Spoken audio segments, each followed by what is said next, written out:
BBC host Mishal Husain was forced to intervene after a heated debate broke out between British MEP Nigel Farage and SNP MP in Blackford.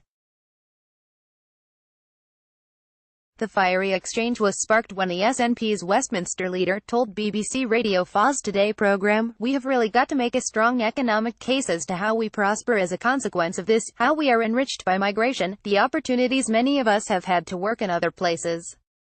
Frankly, we have to take on the narrow-mindedness that we get from the likes of Mr. Nigel Farage." Mr. Farage wiped off the comment and outlined how Britain should control its migration after Brexit.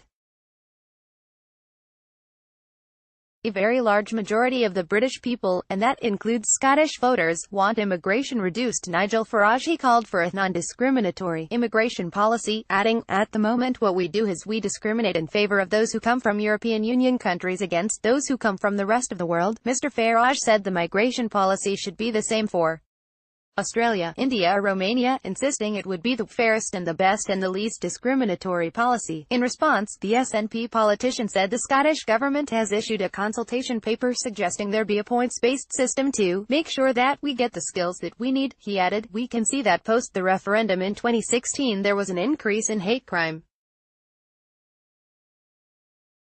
Brexit news. Nigel Farage calls for image, ITV Sky News. The environment that has been created by the likes of UKIP and others on the Tory right wing has led to situations where people are fearful about the rights to remain in the United Kingdom. Farage fired back and said, "Can we just be clear about this?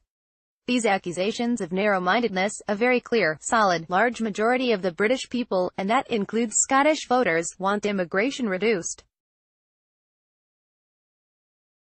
And many of them want it reduced substantially."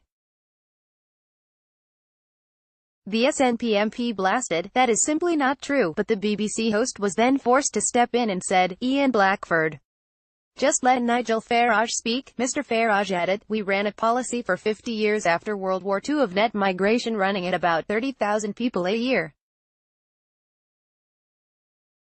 Since 2001 it has been running at near 300,000 people a year." The BBC host then accused the Leave campaigning of making migration a more inflammatory issue than it needed to be. Mr. Farage responded and said, "Where were the old people?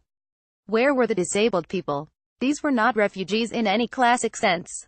These were people taking advantage of weak European rules, and the real point here is, politicians can pose all they like. Out there in the real world people see that immigration has changed their lives in terms of their jobs, their wages, their ability to get houses, to get GP appointments. It has reduced the quality of life of people in this country, and Brexit was a clear instruction that says, let's get a grip and let's reduce the numbers.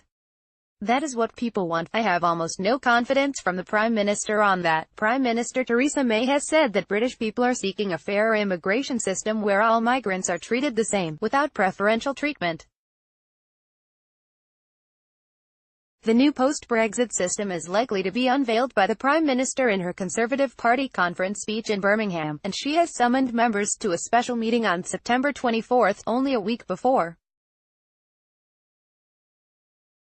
However, during a BBC Panorama interview, Mrs May gave the strongest hint yet on what the blueprint will likely include regarding automatic rights for EU citizens. Mrs May said, "What I'm very clear about is the message from the British people was very simple. It was they didn't want a situation where they could see people coming from the European Union having those automatic rights in terms of coming here to the United Kingdom, and a set of rules for people outside the European Union. What we will be doing is putting forward a set of rules for people from the European Union and people from outside the European Union.